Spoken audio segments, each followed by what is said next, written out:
Okay. I've got two questions just in case you don't like the first, because I've got a suspicion you. I was just wondering, you've been working 5 years in English football now, and I haven't grasped a greater understanding of how the politics of English football works. Do you understand more why the English national team underachieve so much in major tournaments?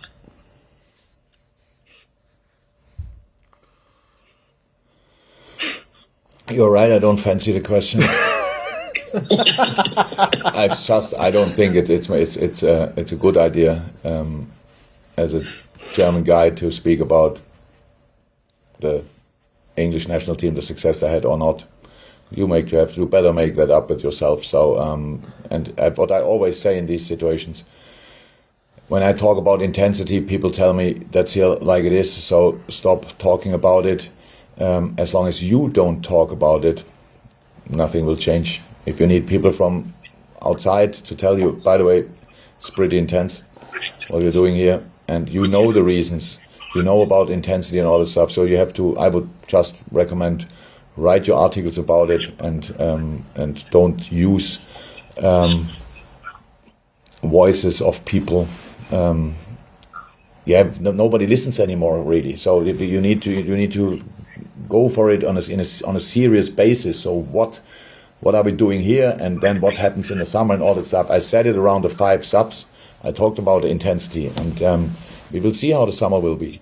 I'm a big supporter of my players. A lot of them play for England, so I'm happy for them to be as successful as possible. I have not one German player in my who's playing for the German national team in our team. So I'm a fan of England and Holland and these kind of things in the Euros.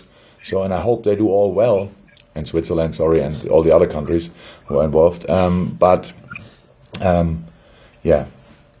Nothing really to say about it. Chris, you got a second? Okay, another one, Matt. Yeah. Oh, great. Yeah. Well, the second one was really just about Curtis. I mean, he's had so much positive, particularly after his game on Wednesday. Have you ever worked with a young player like him? I mean, the thing that strikes me about Curtis is he doesn't look 19. When you're working with him, is it like working with a 19-year-old? Is there something different about him? Well, probably some people will tell you Liverpool let you grow up quickly. So, and I don't mean the club, I mean the city. And yeah, he is 19 until he enters the pitch. So, and that's the thing but they all have to be actually. So if you talk about, if you say he's 19 and you most of the time say, yeah, he's allowed to make this mistake, make this mistake, make this mistake. Every player can make mistakes, that's no problem.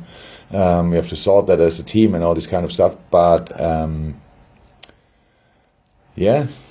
I said, when we speak about the kids, we forget Curtis constantly because we don't see him as a kid anymore, but he is.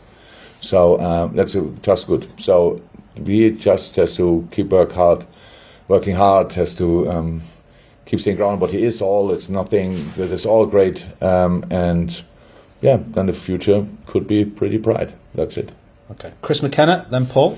Chris next. No, can't hear you, Chris. I don't know if it's related to headphones or not. If you've got headphones in, sometimes this happens. We can't hear you. Try again, Chris. Try again. We can always come back to you. Christopher? Yeah. No, Chris, we'll come back to you. We'll go to Paul if that's all right. It's okay. Don't worry. Paul Joyce and then Dom King. Hello, again. I was just wondering, is Joel Matip available for tomorrow? Joel trained yesterday completely normal. So it looks like. I'm not 100,000% sure, but it looks like. Thank you. Okay. Welcome. Dom King, Chris, we will try you before we go. But Dom, you go next and then we'll try Chris. Just Jordan's nominated for Sports Personality of the Year on Sunday. And it obviously goes to a public vote. So just wonder whether there's you've all clubbed together to make sure that you're all voting for him on Sunday night, and the actual achievement of him actually being recognised for the year that he's had. Can I vote? I think so. Yeah. Yeah. Do we need a British passport, or is having what is that, a constant residency or something like that? Phone, you'll be okay. What on my phone? I only need a phone. I think as long as you've got a phone, you'll be okay. I think, yeah. Do I have more votes than one, or can I push the button only once?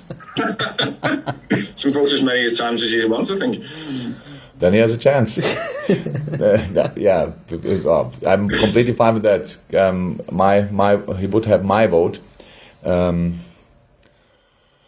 Exceptional person, exceptional player. Did a great job in the summer for our players, but for players in general.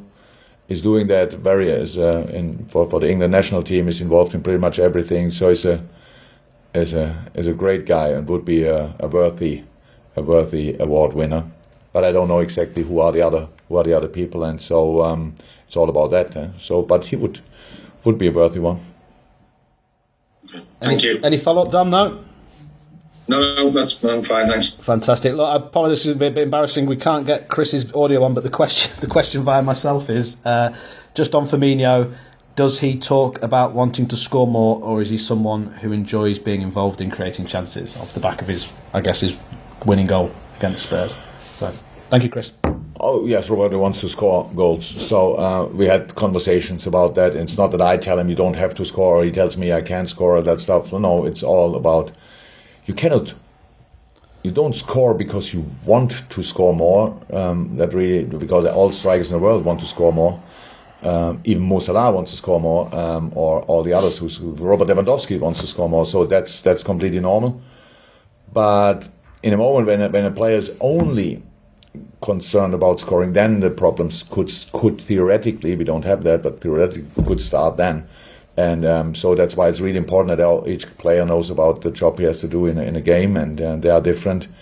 In the end, it's important that the team scores, and that happens, thankfully, most of the time, often enough, not always, but most of the time. So I'm fine, he's fine, but yes, he wants to score more, of course.